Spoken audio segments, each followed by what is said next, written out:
Certains laissent une trace dans l'histoire par leur prouesse au combat, par des batailles décisives ou bien par leur force. D'autres se démarquent par leur sagesse, leur courage et leur sens de la justice. Dans cette vidéo, on va vous présenter une personne qui possède toutes ces qualités en lui et qui par ses exploits nous a beaucoup marqué. On a donc décidé de vous faire découvrir son histoire. Mais tout d'abord, pour soutenir notre chaîne et nous motiver à faire encore plus de contenu de qualité, n'oubliez pas de vous abonner à la chaîne, de liker la vidéo et bien sûr de la partager.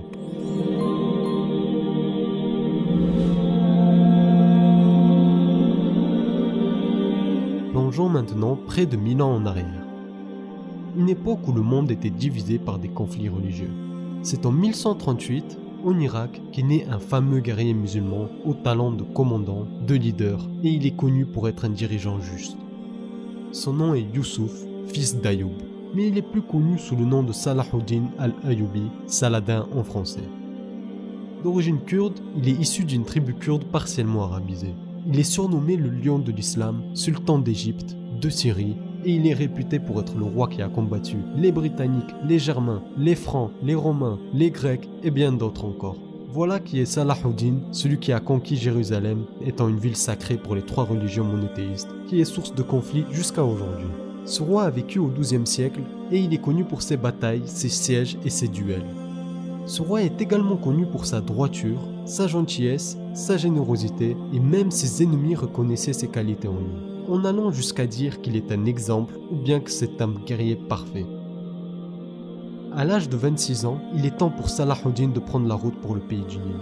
Même si son rôle au début de la campagne est relativement mineur, ses exploits font parler de lui et il finit gouverneur d'Alexandrie. C'est en 1169 qu'il parvient enfin à éliminer le vizir Shawar et il s'impose comme le maître du pays. Il est choisi pour le rôle de vizir de l'Égypte par les commandants et par les élites fatimides du pays. Ainsi, il met fin au califat chiite auquel était opposée la branche majoritaire de l'islam, les sunnites, dont faisait partie Salahuddin. Ce fait accompli, il peut maintenant se fixer de nouveaux objectifs, dont celui de reconquérir Jérusalem. Par sa bravoure, sa piété et sa finesse tactique, il a réussi à unir les musulmans après plusieurs années de lutte contre les croisés et les insurrections chiites. Il contrôle enfin tant Alep que Damas et le Caire, où il a destitué les Fatimides depuis plus de 10 ans déjà. C'était ainsi son premier objectif, celui de réunir les musulmans après avoir défait le califat chiite. Fournissant de gros efforts pour réunir les musulmans avec ses opérations de pacification et d'unification, Salahuddin devait aussi gérer la lutte contre les croisés. En 1177 par exemple, il subit une lourde défaite à la bataille de Montgisard à cause d'un excès de confiance de la part de ses lieutenants. C'est 2 ans plus tard, en 1179, qu'il prend sa revanche à Marjayoun et finalement, le roi franc Baudouin demande une trêve, chose que Salahuddin accepte en vue de la sécheresse qui frappait les deux parties. Cependant, en 1182, c'est le coup de théâtre. Renaud de Châtillon, un franc seigneur d'Hébron et d'Outre-Jourdain, brise la trêve avec les musulmans en attaquant une caravane appartenant aux musulmans. Il s'en est également pris à des caravanes de pèlerins se rendant à la Mecque. Il lance une flotte de piraterie en mer Rouge pour brûler les navires musulmans et il avait d'ailleurs comme volonté d'aller détruire la Mecque, ce lieu saint pour les musulmans. Ces derniers finissent donc par se venger. Ils détruisent la flotte des croisés, puis ils ont exécuté les captifs en place publique. C'est donc une grosse tension qui s'installe entre Salahuddin et Renaud de Châtillon. Le roi Baudouin, quant à lui, était un homme sage. Il cherchait donc à tenir habilement les musulmans à distance et la paix en réinstaurant une trêve, avant de mourir de la lèpre en 1185. C'est donc son beau-frère qui le succède, Guy de Lusignan, qui lui est moins prudent. Il laisse faire Renaud de Châtillon qui brise de nouveau la trêve en pillant une caravane de commerçants musulmans. Salahuddin voulait gérer ça avec diplomatie, car ce n'était pas qu'un chef de guerre. Il s'attache à instaurer la justice et la paix. Il demande donc de libérer les prisonniers et de restituer les biens, chose que Renaud de Châtillon a refusée. Il a même déclaré aux émissaires musulmans « Demandez donc à votre prophète Mohammed de venir vous sauver ». Face à cet affront, Salahuddin rassembla ses hommes pour lancer une campagne militaire contre l'armée des croisés.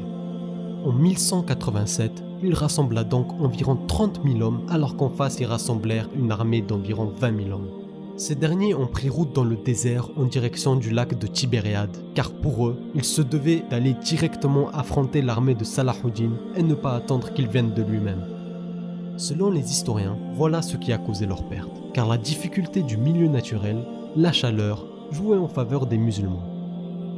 Ainsi, il décida d'envoyer une partie de son armée au lac de Tibériade, car il savait que les soldats d'en face seront assoiffés après cette longue route. Les croisés tombent donc nez à nez face à l'armée musulmane, qui bloque l'accès au lac. Ils sont repoussés par ces derniers et décident donc de se diriger vers Hattin, où là-bas, l'autre partie de l'armée musulmane les attendait. Désespérée par la soif et la faim, l'armée des Francs décide d'installer un campement et d'attendre le lendemain.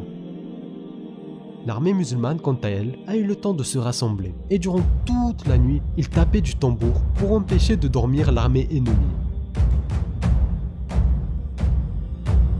À leur réveil, les croisés sont entourés par la fumée et la poussière.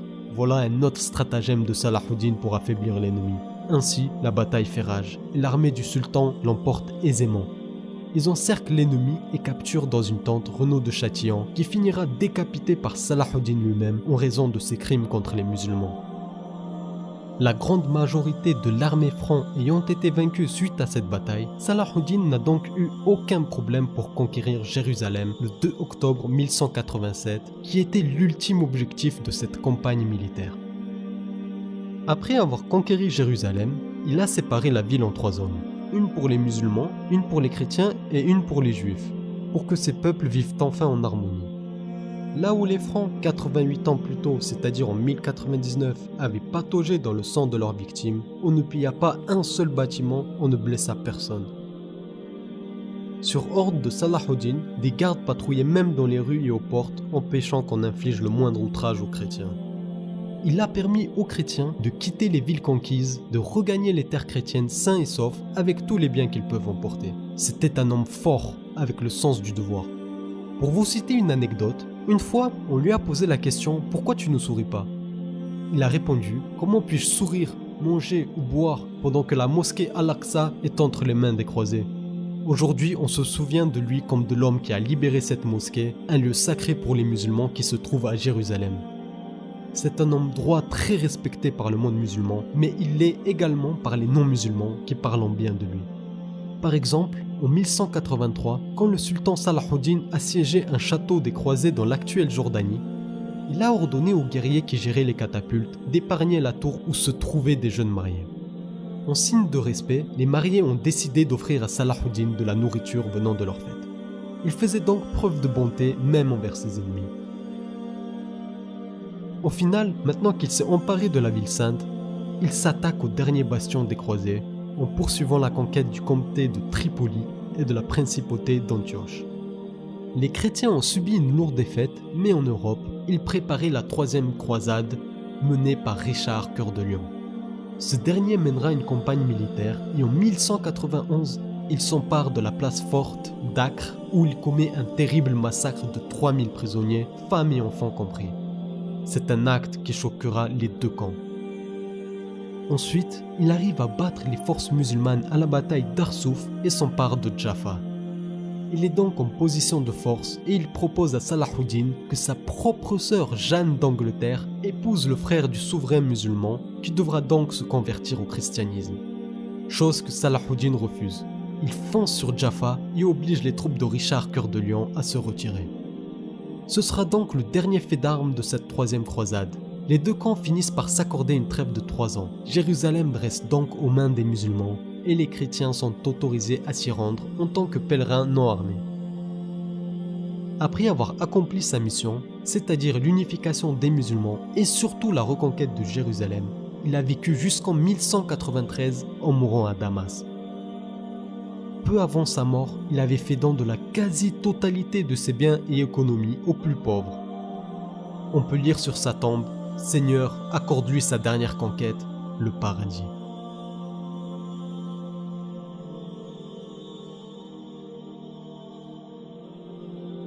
L'histoire de Salah-ud-Din pourrait être racontée pendant des heures.